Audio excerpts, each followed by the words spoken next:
¿Cómo se imagina? Digo, ¿usted juega el rol de antisistema o antipolítica? Yo, en realidad, no es antisistema, es Bueno, no, es en verdad. contra del status quo. La diferencia Perfecto. no es trivial. ¿Cómo imagina su participación a futuro dentro del sistema y con una corporación a la cual usted no pertenece? Bueno, básicamente el planteo que yo vengo a proponer es un planteo de índole moral. Es decir, la construcción de la política desde los valores morales. Y esto tiene consecuencias directas sobre qué cosas no voy a hacer y qué cosas voy a impulsar. Sobre las cosas que no voy a hacer están muy claras.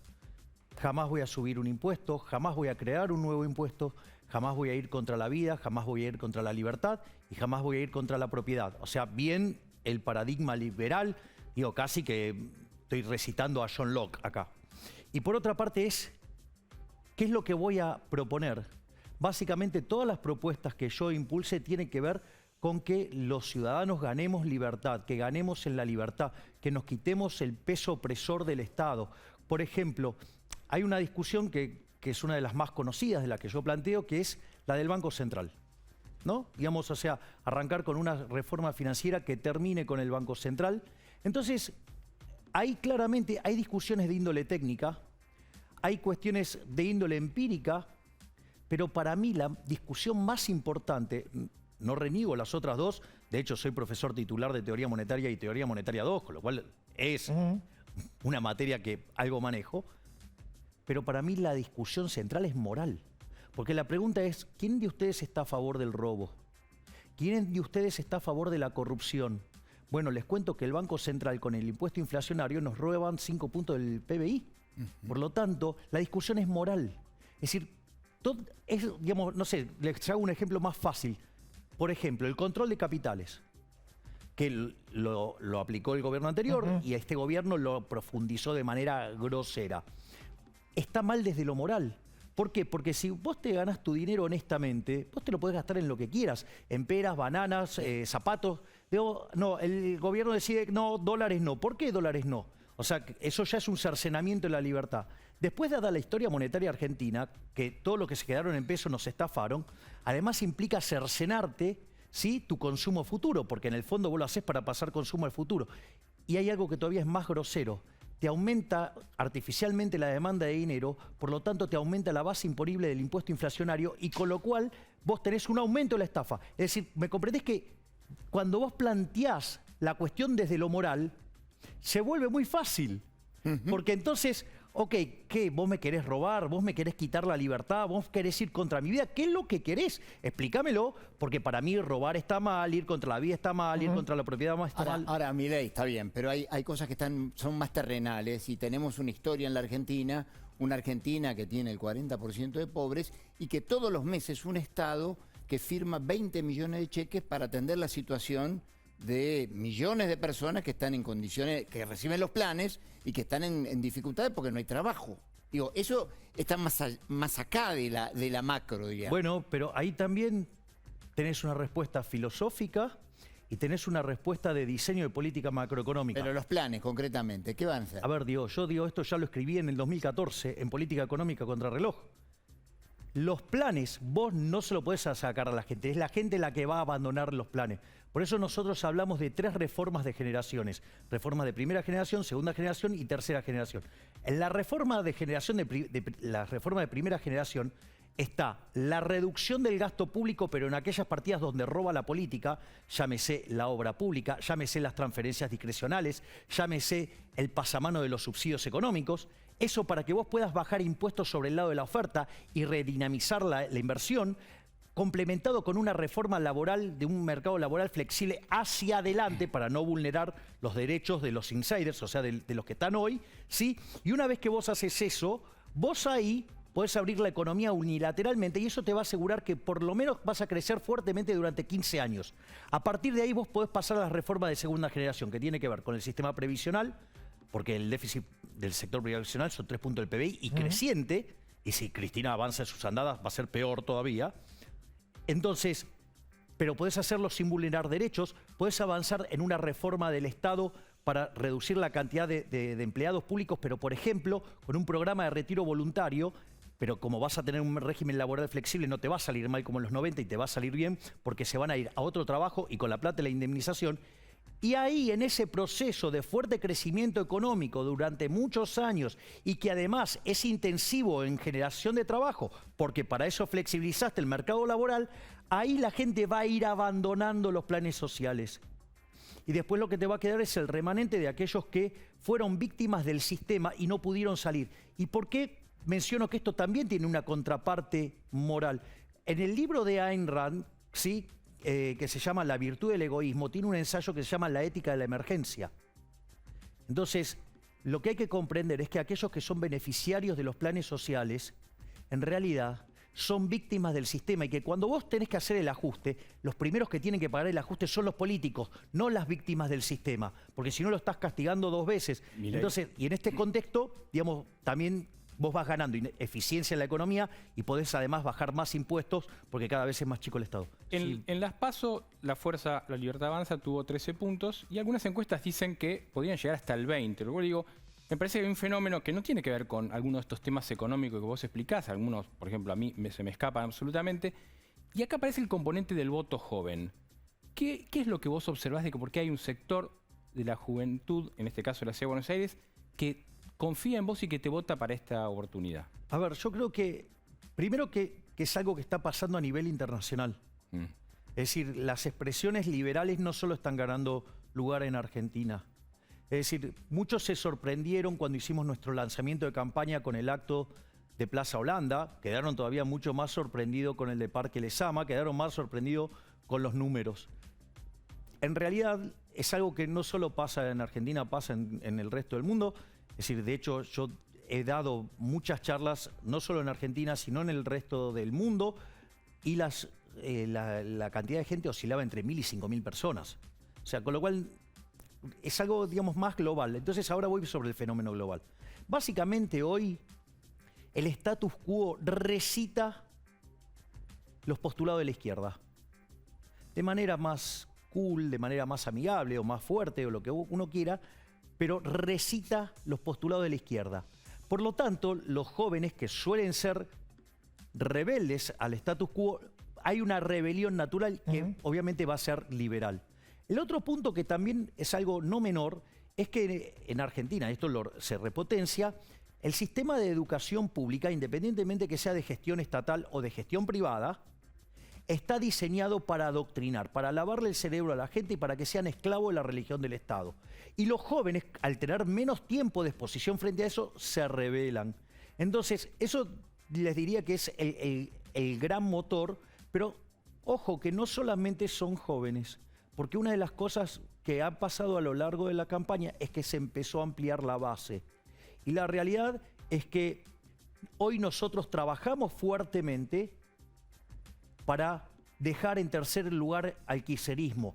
Que Leandro Santoro sea el kirchnerismo lo que Marta Mercader al radicalismo, que comenzó, digamos, esa decadencia que casi lo ha sacado de la cancha al radicalismo en el caso, digamos, con ese inicio de Marta Mercader, y que Santoro, justamente un radical alfonsinista, que reivindica todas las aberraciones que hizo en la economía Alfonsín.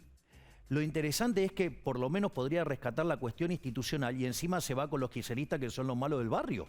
Por lo tanto, será un placer empujarlo al tercer lugar al kirchnerismo y que sea el principio del fin de uno de los procesos políticos más nefastos de la historia argentina. Y por favor, el morbo. Miren si además logramos capturar algo de voto peronista y dejamos afuera al comunista Heller. Ahora déjeme soñar un rato. Yo recién lo escuchaba y le decía, estaba pensando en lo que usted venía desarrollando y digo, ¿usted tiene alguna identidad o ha tenido, en términos, identidad, me refiero a alguna empatía en términos políticos, en términos culturales, con lo que ofrece la Argentina? Digo, la Argentina es esto, desde la Argentina moderna por lo menos, es esto. Ha sido radicalismo, ha sido peronismo en vertientes múltiples, después coalición de la Alianza, después coalición de Juntos por el Cambio. ¿Usted cree que ahí hay nicho para trabajar Porque si no, yo lo que siento es que usted está como una isla. Porque bueno, el país es esto. Ojalá fuera Noruega, pero no es Noruega. Está interesante la pregunta, Eduardo, pero hay dos dimensiones de esa pregunta. Una que tiene que ver con las referencias históricas y otra es cómo pienso yo la política. Si yo lo tengo que plantear en términos de cómo yo pienso la política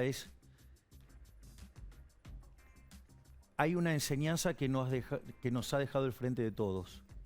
A ver, cuando se armó una coalición para vencer al peronismo, que fue la alianza, cuando llegaron al poder no pudieron gobernar.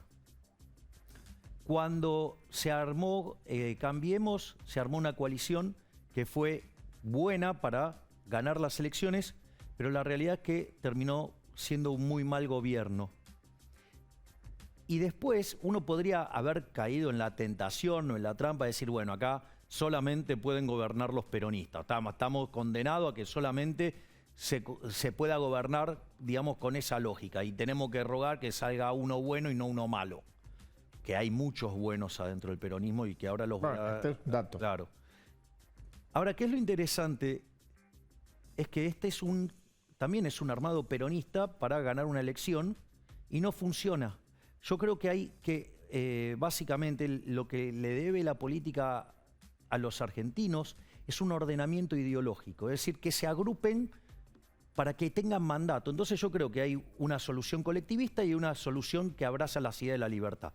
Dentro de los colectivistas, en mi visión, está la Unión Cívica Radical, que es la Internacional Socialista, está el caso de la Coalición Cívica, que es más de izquierda todavía que las radicales, están las palomas de Juntos por el Cambio, ¿sí? Y está, por ejemplo, el kirchnerismo y obviamente que está la izquierda inviable. Y del otro lado estarían los liberales, los libertarios, los conservadores, también llamados palios libertarios, ¿sí? Estaría el peronismo republicano federal, el menemismo y los halcones Juntos por el Cambio.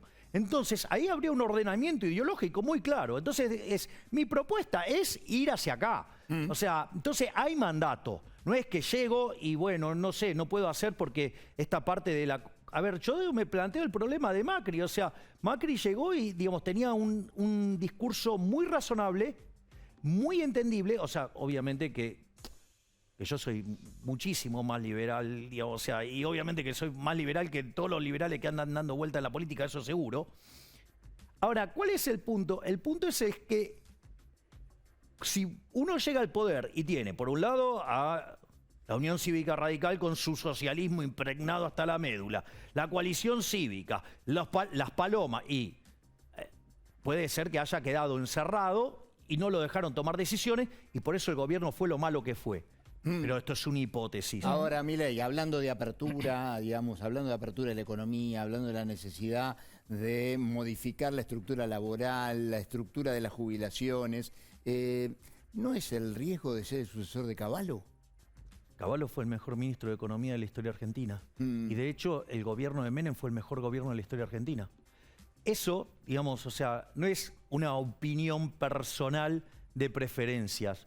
Es una opinión técnica. Hay un trabajo de Gerardo de la Paulera, Bossoli e Irigoyen, se llama Passing the Buck, que además yo soy amigo de Gerardo y estoy orgulloso que ese artículo, que vivo citándolo recurrentemente, tiene el récord en la historia de lectura de un paper de historia, porque ya lo condecoraron a Gerardo por pasar las 20.000 lecturas completas de un paper académico, con lo cual estoy feliz con ese paper. ¿Y qué es lo que hace? Desarrolla el índice de presión macroeconómica y compara todos los gobiernos de la historia argentina.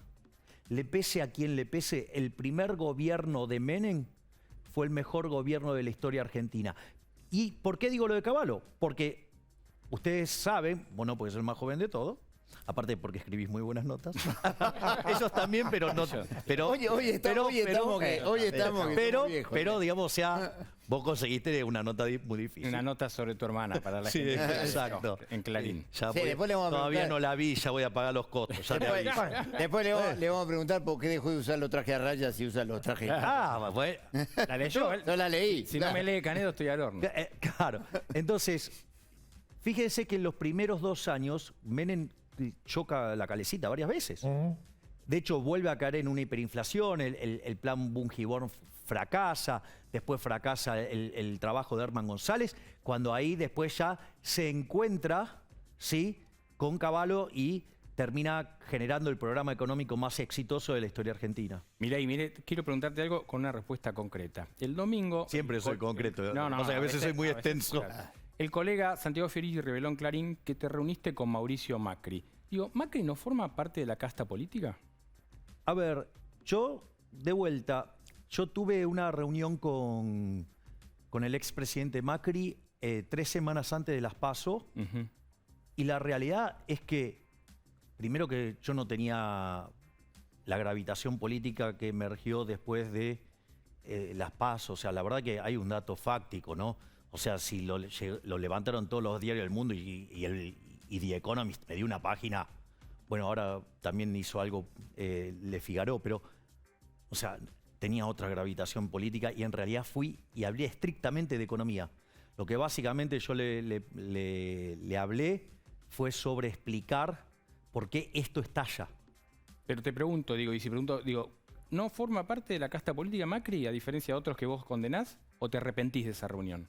No me arrepiento. Fue, digamos, o sea, fue una reunión donde yo fui y hablé de economía y la verdad es que cuando yo además lo escucho, digamos, primero su discurso cuando llegó al gobierno no era un discurso antiliberal, era un discurso liberal.